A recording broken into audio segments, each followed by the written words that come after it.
Look, let's be clear. No president, not Biden, not Trump, not any of them is in control of prices. They never have been. It's a fundamental misunderstanding of how economics and politics relate to each other. The economy is the driver. Politics, that reacts usually clumsily, occasionally effectively. But the idea that a president can command inflation to stop, that's fantasy. I mean, saying I've instructed my associates to bring prices down, that's like telling someone to train so they can leap over the Empire State Building. It's theater, pure fakery, pretending to be serious policy. And then there's this drill, baby, drill. Really, you think more drilling is going to solve inflation? That's not how it works. Prices are being pushed up by a range of factors, including deporting immigrants and imposing tariffs. Tariffs are taxes. Basic economics. Taught in every intro class. Yet somehow Mr. Trump and the people clapping behind him don't seem to get it, or worse, they do and they just don't care. Slap tariffs on while household debt is at record levels and corporate debt too. And what do you get? A situation where people can't pay. That's when inflation flips into its opposite, deflation. Think Japan a few decades ago.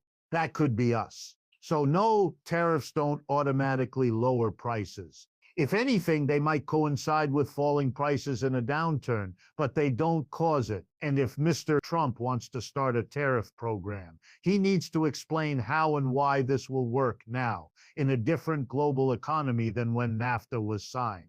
But we're not getting that. Let's not forget, NAFTA was renegotiated and re-signed under Mr. Trump. It prohibits tariffs. So if he now wants to break that agreement, why? And for what outcome? Remember, NAFTA was about free trade, especially between the US, Canada, and Mexico. Breaking it now, that's reckless. No one's explained what benefit we actually get from doing that. Let's say he follows through. Tariffs on Mexico mass deportations. What happens? Mexico's economy collapses. Millions of workers in the US send money back to Mexico, deport them, and that money disappears. Tariffs, and now Mexican goods cost more here. Mexico loses its biggest export market, the United States. Factories close. Unemployment rises. What you've created is a full-blown economic crisis on our border.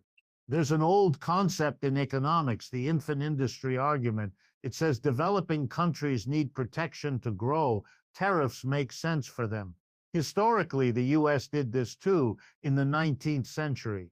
But for the past 50 years, we were the global leader. We championed free trade because we were the strongest economy. Now we're turning around and saying we want tariffs. That's not strength. That's weakness.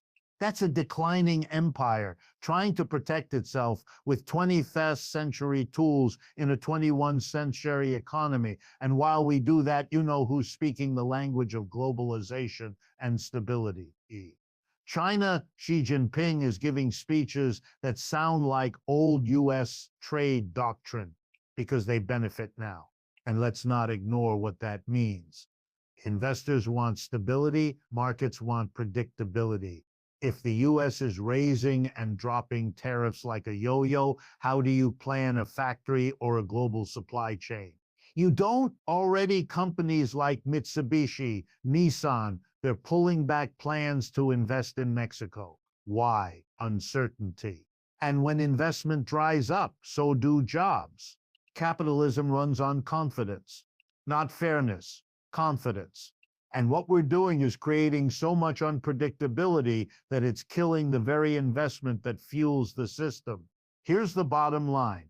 Tariffs raise prices. But you know what can cancel that out? A recession? So deep, no one can raise prices anymore because no one can afford anything. So what do you get?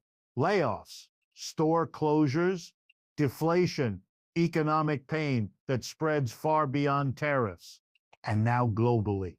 Every country watching the US is seeing this. We can and will impose tariffs on a whim. Even if they go away, they can come back tomorrow.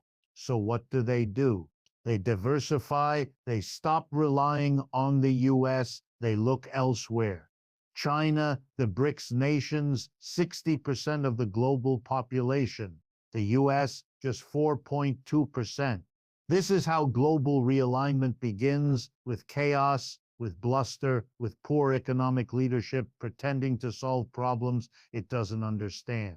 So let's not kid ourselves. These economic moves, tariffs, deportations, trade wars, they're not strategy, they're signals.